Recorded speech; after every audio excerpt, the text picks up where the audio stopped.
계속해서 성경으로 알아가는 계층별 복음화 운동이라는 주제로 말씀 나누겠습니다. 오늘은 세 번째 고등 복음화 운동이라는 주제로 말씀 나누겠습니다. 시편 78편 70절에서 72절까지 보니까 그 뒤에 보면 이에 그가 그들을 자기 마음의 완전함으로 기르고 그의 손의 능숙함으로 그들을 지도하였도다. 마음의 완전함과 손의 능숙함으로 그렇게 되어 있습니다. 그러니까 영적인 것만 알았던 게 아니라 실제로 손의 기술, 지능, 뭔가 이렇게 기능 이런 것도 같이 갖췄다는 겁니다. 영적인 것과 육적인 것을 같이 갖췄다는 말이죠. 저번 주 우리는 말씀을 받았는데 내가 내 자손에게 주기로 한 땅으로 가라 그 말씀을 받았습니다. 우리는 어떤 사람이냐면 사명을 받은 사람입니다. 근데 그 사명 중에 가장 첫 번째 되고 중요한 사명이 뭐냐면 출애굽하라는 겁니다. 출애굽기를 계속 보면서 똑같은 내용이 계속 반복되지 않습니까? 예틀 나오고 그 예틀 속에서 우상 숭배하면서 멸망하는 이스라엘 백성 나오고 그래가지고 거기서 빠져나오도록 하나님이 예배를 가르치시고 출애굽기 3장 18절에 희생제사의 피 그거 강조하시고 그 내용이 계속 반복이 됩니다. 같은 내용인 것 같지만 뭘 우리에게 각인시키시는 내용이냐면 우리의 사명 곧 출애굽하라는 걸 각인시키시는 내용입니다. 그런데 이 출애굽 이전에 사명을 감당하기 이전에 우리의 소명을 확인해야 됩니다. 소명이라는 건 하나님이 우리를 부르셨다는 뜻인데 우리를 축복된 존재로 부르셨습니다. 그걸 확인해야 됩니다. 마태복음 16장 16절에 주는 그리스도시요 살아계신 하나님의 아들이십니다. 그 고백을 한 베드로에게 사명부터 주시지 않고 바요나 시몬아 내가 복이 있도다 그랬습니다. 하나님은 우리를 부르실 때 먼저 축복하셔서 부르셨지 우리를 뭔가 일리 시키려고 부려먹으려고 우리를 부르신 게 아닙니다. 우리는 베드로전서 2장 9절에 보니까 왕같은 제사장으로 축복된 존재로 불렀고요. 요한복음 1장 12절에 보니까 하나님의 자녀로 부르셨어요. 그래서 소명이 먼저지 우리가 해야 될 일, 사명이 먼저가 아닙니다. 출애굽해야 될 건 그리고 하나님께서 분명히 후손에게 주시기로 한 땅으로 가야 될 건 확실한 건데 확실한 미래인데 그 전에 중요한 게 뭐냐면 하나님이 우리를 그거 할 수 있는 소중한 존재로 불러놓으셨다는 사실입니다. 그거 확인해야 됩니다. 그러면 우리에게 뭐가 일어나느냐? 신앙의 독립이 일어나게 돼 있습니다. 말씀 놓치지 않고 하나님 우리를 부르셨다는 그 소명 계속 확인하고 있으면 말씀 놓치지 않는 거예요. 그러면 그 말씀을 놓치지 않고 있으면 우리의 신앙은 독립된 신앙으로 설 수 있게 됩니다. 과거에서 독립되고 예습관에서 독립되고 저번 주에 이 메시지를 계속 강조하셨어요. 저는 살아가면서 가끔 깜짝깜짝 놀라는 거 있는데 그 제가 가장 어려울 때 가장 이렇게 마음이 힘들 때 보면 하는 행동들을 보면 옛날 제가 그렇게 싫어했던 아버지 모습을 너무 닮아 있는 모습 보고 깜짝깜짝 놀라요. 나도 어쩔 수 없는 유씨구나. 그 옛날 그 아버지 술 먹고 들어오셔가지고 이렇게 막 했던 거 그 모습이 나한테도 가끔 깜짝깜짝 나오더라니까요. 제가 보기에 어릴 때 마음속에 남자가 돼갖고 저건 제일 비겁한 짓이다 이리 생각을 했는데 나도 어느 순간 보면 어려울 때 보면 딱 그 모습이 나타나더라고요. 그래서 가정 환경이 중요하고 뭐 결혼할 때 이렇게 아니면 사람들 사귈 때 어느 배경에서 자랐는가 확인하는 이유가 거기 있습니다. 대부분 그걸 못 이기거든요. 대부분 못 이겨요. 그래서 누가 옆에서 도와주고 백이 있어야 되고 배경이 있어야 된다고 그렇게 말을 하는 거예요. 어느 정도는 맞는 말입니다. 그러나 다시 돌아가서 우리의 소명을 생각하고 우리에게 사명을 감당할 힘을 주실 하나님을 생각하세요. 하나님은 거기서 우리를 건져내신 여호와십니다. 이스라엘이 가장 어려웠을 때 이스라엘이 어려울 때마다 애굽의 노예 상태로 사단의 노예 상태로 돌아가니까 나는 너희의 종되었던 애굽에서 빠져나오게 한 여호와다. 그 말씀을 계속 강조하십니다. 그거를요 저 구약성경 마지막 끝에까지 가면서 계속 반복해서 말씀하세요. 종되었던 너희를 해방시킨 여호와다. 우리는 예전 우리가 가지고 있던 가문의 저주, 재앙, 그리고 악습, 과거 습관에서 빨리 벗어나야 됩니다. 그래서 신앙 독립, 독립된 신앙 이거 우리가 가지고 누려야 되겠습니다. 그래서 우리에게 오직 예수만 남도록. 마태복음 16장에 베드로가 예수님 그리스도라고 고백했잖아요. 그런데 그 뒤에 보니까 3일도 안 돼서 바로 돌아갔죠. 그리고 내가 주님을 위해서, 모세를 위해서, 엘리야를 위해서 초막셋을 짓겠는데 평생 여기서 살면 좋겠습니다. 그렇게 말을 했죠. 아직 모르는 거잖아요. 그래서 예수님이 다 사라지고 오직 예수만 남고, 그리고 그 예수만 붙잡았을 때 베드로가 이렇게 사는 모습이 또 나타나 기록됩니다. 뭘 알리시는 거냐면 실제로 우리에게 고백만 있어야 되는 게 아니라 우리에게 오직 예수만 남아 있어야 됩니다. 그러면 이 오직 예수만 남으려면 에스겔서 47장으로 결론을 내주셨습니다. 말씀이 우리에게 발목에 차고, 그 다음에 무릎에 차고, 허리에 차고, 그리고 헤엄치지 못할 정도로 막 우리를 막 이렇게 막 휩쓸려 가도록 그렇게 충만하게 우리 속에 말씀이 차 있으면 됩니다.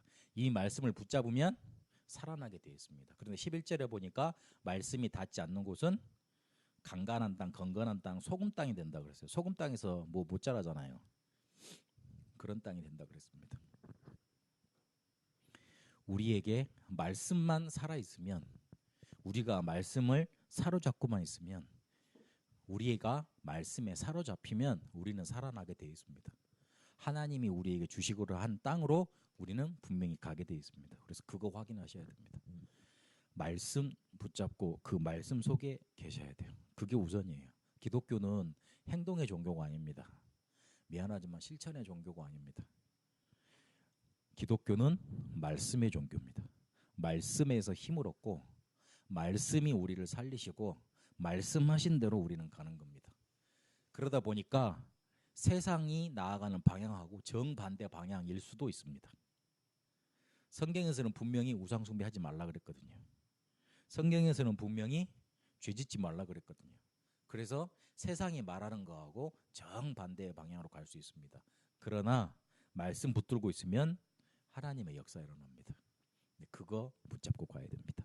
그러면 그 말씀을 붙잡고 신앙 독립을 우리가 이뤄가는 삶으로 인도받아야 되겠는데, 이번 주간에는 뭘 놓고 기도해야 되겠냐면 고등보고만 놓고 기도해야 되겠습니다. 고등학교 때는 잘 보시면 거의 90%하고 10%로 나뉩니다. 뭐 40%는 조금 노력해 보려는 그런 사람들, 50%는 완전히 포기한 사람들 이렇게 말을 하고 그러는데 10% 정도만 공부를 잘 한다고 보면 됩니다. 나뉩니다. 고등학교 가면. 중학교 때까지는 조금 이렇게 공부 잘하고 못하는 거하고 크게 안 갈려요. 중학교 때는 이렇게 잘할 수 있을 거라 생각을 하고 열심히 노력을 합니다. 근데 고등학교 때 가보면 중학교 때보다 공부 양이나 이렇게 그 난이도가 한 10배로 뛰거든요. 그래서 고등학교 때 이제 안 되면 한 90%는 포기를 해버리는 거예요. 그리고 10%는 이거를 더 잘하고 미끄러지지 않아야 되겠는데 막 잘하려고 버티다가 불안에 쫙 빠져버려요. 그래서 이도 문제고 저도 문제예요. 못해도 문제고 잘해도 문제예요. 근데 우리 한국 교육 특성상 어디에 다 초점이 맞춰져 있냐면 이 10%에 다 초점이 맞춰져 있어요. 왜 요즘 취업이 힘드냐면 전부 다 대기업 들어가려고 그러고 공기업 들어가려고 그러고 공무원 되려고 그래서 힘든 거예요. 그래서 힘든 거예요. 취업도 안 된다 그러잖아요. 안 그래요. 제가 사장님들 만나본 결과로는 자기들은 인력이 부족하대요. 그래가지고 돈 얼마나 줘요 그러니까 대기업이 절반밖에 못 주는데요. 어쨌든요. 항상 그러면 자기 능력을 보고 이렇게 막 가야 되는데 어차피 그 우리나라의 대기업은 10%가 안 된다 그러대요. 1%밖에 안 된다 그러도 제가 알고 있거든요. 1%밖에 안 되는데 100% 100명이 한 명 뽑는데 계속 지원을 하는 거야. 그러니까 어렵지. 그래서 어려운 거야. 근데 이게 어디서부터 시작이 됐냐면 고등학교 때 슬슬 이제 이렇게 표면으로 드러나기 시작합니다. 초등학교, 중학교 때까지는 그냥 재밌어. 잘 노는 거예요. 그러다 고등학교 때 이제 나는 이제 공부 좀 잘 된다 아니면 완전 못 된다 확 갈리는 거예요. 그런데 한국 제도 특성상 지금까지 이 공부 잘하는 애들한테만 딱 초점 맞춰져 있었어요. 그래서 한 10년 전부터인가 그 마이스터의 고인가 뭐 이렇게 그거 이렇게 예전에 그 실업계 고를 이름을 바꿨잖아요. 그래가지고 특성화고를 만들었잖아요. 그 이유가 뭐냐면 이 90% 중에 포기한 애들이 너무 많으니까 걔들을 살리기 위해서 이렇게 한 거예요. 그걸 생각을 하고 우리 고등학교에 다니는 학생들 랩런트들 어떻게 지도해야 될까 인도 이렇게 하는 기도 제목을 우리가 붙잡아야 됩니다. 90%는 포기하고 10%는 불안하다니까. 10%는 잘하냐? 그것도 아니에요. 불안하다니까. 그리고 더 하고 그 다음에 요즘 방학 때 애들 그 뭐 수련회나 오른 줄 압니까? 못해요. 방학 때는 이 시간 더 났다 싶어가지고 아침 6시부터 막 12시까지 돌려버리대요. 아예 잠잘 시간도 없이 막 초등학교 3, 4학년인가 하루에 2시간 자고 그 학원 계속 뺑뺑이 돌린다 그러더라고요. 강남 같은 데는. 그게 뭐냐면 불안심이에요. 근데 그게 배운 것 중에 한 3분의 2 정도는 버려야 된대요. 그리고 애들이 빨리 배우면은 학교 가서 공부를 잘할 것 같잖아요. 전혀 그렇지 않아요. 전혀 그렇지 않아요. 그래서 요 상태를 알고 우리가 고등학생들 어떻게 지도해 줘야 될 것인지 기도해야 되겠습니다. 고등학교 때는 저번 주에 그랬잖아요. 그 중학교 때는 방향 이제 완전히 잡는 거다. 그래서 내가 해야 될 달란트 발견하는 시기라 그랬잖아요. 달란트가 발견됐다는 걸 전제를 하고 그 달란트를 전문화 시키는 시기가 고등학교 시기입니다. 고등학생이 어리지 않습니다. 고등학생이 어리지 않아요. 우리나라의 그 민주화 운동이 어디서 시작이 됐냐면 대학생들이 데모하고 그래갖고는 절대 정권이 흔들리지 않았어요.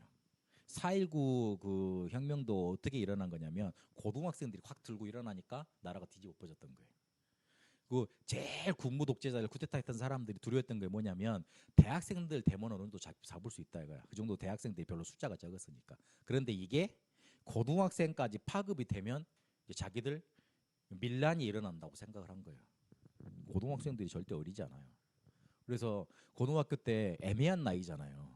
어른이라 부르기도 그렇고 몸도 다 컸잖아요. 어른이라 그러기도 그렇고. 근데 어른은 아니고. 근데 그때 뭘 해야 되는 시기냐면 전문성을 확 키워야 되는 그런 시기입니다.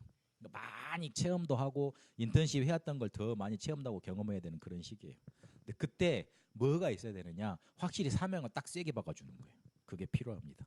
그래서 영적인 기도의 비밀을 통해서 오는 그 전문성 먼저 갖추도록 영적인 힘을 얻는 그 비밀을 먼저 갖추도록 제일 강조해 줘야 돼요. 그리고 학업도 단순히 하지 말고 여러 개 하려고 그러지 말고 자기가 정말로 해야 될 것 그것만 할 수 있도록 딱 밀어줘야 됩니다. 그리고 되도록이면 현장에 멘토 될 수 있는 사람들을 많이 붙여주는 게 좋습니다. 부모가 암만 잘해도 현장에서 전문인 한 명 만나는 것만큼 못합니다. 그 자기개발 책에서 많이 주장하는 게 있는데 자기개발 책 100권 읽는 것보다 그렇게 읽는 것보다 100권 읽으려면 한 1년 걸리거든요. 그러는 것보다 그 분야에서 성공된 사람 자기가 하고 싶은 데서 성공된 사람 한 사람을 만나서 단 몇 시간 하루를 그 사람을 하고 이야기를 하고 같이 지내보는 게 훨씬 효과가 있다고 말을 해요. 맞는 말이에요. 그래서 그거 역할 해주는 게 부모 역할이고요. 그거 지도해주는 게 지도자 역할입니다. 그래서 고등학교 복음화 운동 놓고 생각을 할 때 이런 부분으로 고등학생들을 지도해주고 그리고 실제로 고등학생들 문제들 앞에서 말씀드렸던 포기하고 있거나 불안한 문제. 그래서 요거를 해결해주고 그걸 놓고 기도하고 그거 놓고 미래를 바라보고 그거 놓고 복음을 누릴 수 있도록 고등학생들을 인도해주고 기도 제목도 주고 그래야 되겠습니다. 이렇게 가려면 이번 주간에 계속 강조됐던 메시지입니다. 깊은 기도의 시간이 우리에게 있어야 됩니다. 그럼 깊은 기도의 시간을 가질 수 있는 조건이 뭐냐? 첫 번째, 속지 않아야 됩니다. 깊은 기도의 시간을 많이 가지는데 뭔가 안 풀려요. 조건이 안 맞아서 그래요. 근데 조건이 뭐냐면 그 깊은 기도의 시간이 우리에게 효과가 나타나는 조건이 뭐냐면 속지 않아야 되는 거예요. 문제 오거나 이익 손해 오거나 자존심 상할 일이 생길 때 보면 이 사람이 속지 않느냐, 복음을 정말로 누리느냐, 그게 티가 납니다. 우리가 복음을 가졌다, 복음을 누린다, 기준이 있어요. 그 조건이 있어요. 그게 뭐냐면 문제가 왔을 때 누리는 거예요. 아니면 이익과 손해 왔을 때 복음 선택하는 거예요. 우리 세 번째가 제일 중요한데, 자존심 상하는 일이 생겼을 때 그거를 포기하고 복음을 선택하느냐, 아니면은 네가 내일 자존심을 건드렸냐 그러면서 폭발해 버리느냐, 그게 중요한 거예요. 저는 1, 2번은 괜찮은 것 같은데 3번 이게 어렵더라고요. 목사들은 원래 자존심 가지고 사는 사람들이거든요. 뭐 없는데 뭐 하나는 있어요. 근데 그게 자존심이에요. 그래서 누가 자존심 건들면 되게 목사들이 싫어해요. 그런데 나도 안 그런 줄 알았더만 내도 그렇더라고요. 보니까. 그래서 자존심 무너질 때 되게 뭐라 그럴까, 이 복음 놓치는 경우가 많더라고요. 이번 주에는 메시지 듣다가 그랬다니까요. 그래서 복음 붙잡고 속지 않으면 깊은 기도의 시간만 조금만 가지면 됩니다. 그러면 우리에게 응답 나타납니다. 그러면 이걸 어떻게 실천할 거냐? 매일 단을 쌓으세요. 매일 단을 쌓는단 말이 중요합니다. 단순히 기도한다는 말이 아니고 단을 쌓는 거예요. 베트남에 가보면 반터라 그래가지고 그 들어갈 때 이렇게 작은 절을 하나 이렇게 모양으로 축소해 놓은 거 있습니다. 반터. 근데 나는 그거 그냥 장식품인 줄 알았거든요. 아니더라고.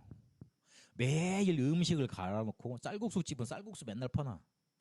그리고 뭐 이렇게 오렌지 과일 파는 데는 과일만 갖다 놓고, 호텔 같은 데는 뭐 이렇게 초코파이 같은 거 올려놓고 그래요. 그런데 거기에다가 매일 절을 하는 사람들이 있더라고. 뭐 깜짝 놀랐어요. 근데 그 사람들은 매일 단을 쌓는 거잖아요. 단을 쌓는단 말은 마음이 들어가고 뭔가 형식이 들어가고 뭔가 이렇게 딱 의식이 들어가 있는 거예요. 뭔가 절차가 들어가 있는 거예요. 여러분 정식기도 하면 여러분만의 절차 있어야 돼요. 그걸 찾아내세요. 그게 매일 단을 쌓는 거예요. 저 같은 경우에 매일 단을 쌓으면 기도 수첩 메시지를 녹취를 합니다. 그 다음에 그거 가지고 묵상을 합니다. 그거 가지고 글을 씁니다. 그거 가지고 뭔가 이렇게 페이퍼를 만들어냅니다. 그거 가지고 또 설교 준비를 또 합니다. 저는 설교 준비 따로 안 하거든요. 매일 기도 수첩 그거 하면서 그거 하거든요. 그거 가지고 이렇게 적어서 하거든요. 그러니까 매일 단 쌓는 거, 그렇게 하는 저만의 의식이 있어요. 딱 그걸 만들어내세요. 그러면 깊은 기도의 시간 동안에 누려야 될 내용이 뭐냐? 우리에게 감추어진 거 있어요. 깊은 기도의 시간, 그러니까 사람들이 잘 모르는데 성령이 역사하는 시간이고 우리의 신분과 권세, 배경이 나타나는 시간입니다. 눈에 보이지 않는 것을 누리는 시간이 깊은 기도의 시간이에요. 그러면 어떨 때까지 깊은 기도의 시간을 가져야 되느냐?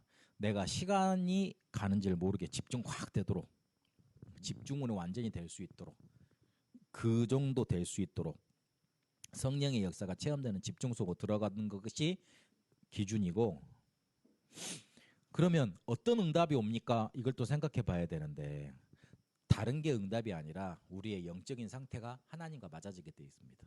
하나님이 원하시는 영적인 상태로 되게 되어 있습니다. 그게 우리의 응답입니다. 이게 돼야지 응답이 따라옵니다. 그러면 왜 우리는 깊은 기도 시간을 가져야 됩니까? 이유가 있습니다. 하나님은 우리를 언약의 사람으로 불렀기 때문에 베트남과 237 나라 살리는 응답을 우리에게 주시려고 이 깊은 기도의 시간을 가지려고 그럽니다. 하나님은 우리에게 복음화 운동을 명하셨습니다. 근데 그거 할 수 있도록 우리를 출애굽시켜서 축복된 존재로 우리를 불러놓으셨어요. 그래서 그거 확인하고 말씀 속에, 절대 언약 속에 계셔야 돼요. 절대 언약 속에 계시려면 깊은 기도의 시간이 우리에게 계속 있어야 됩니다. 그 말씀 안에 있으려고 우리가 소원한다고 그래서 있어지는 게 아니거든요. 힘이 있어야 돼요. 그 영적인 힘이 어디서 오느냐? 깊은 기도의 시간 속에 있는다. 그 속에서 온다. 그래서 이번 한 주간 우리 합숙 참여하는 랩런트들이 있는데, 랩런트들 가서 깊은 기도 시간을 누리시고, 우리 집사님 그리고 성도님들 가셔서 이 깊은 기도의 시간을 매일 단을 쌓으면서 누리게 되시길 바랍니다. 살아계신 하나님 감사합니다. 언약 붙잡고 깊은 기도의 시간이 우리에게 날마다 있게 하여 주시고 특히 이번 한 주간 고등 렘넌트들 살리는 복음화 운동 기도 제목으로 잡고 렘넌트 살리는 응답이 있게 하여 주옵소서. 실제로 우리를 베트남과 237 나라 살리는 증인으로 부르셨는데 그거 감당할 수 있도록 날마다 우리 있는 현장, 우리가 있는 업의 현장 속에서 매일 단을 쌓게 하여 주옵소서.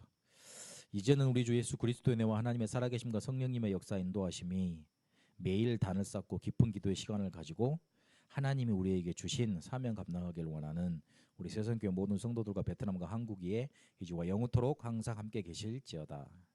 아멘.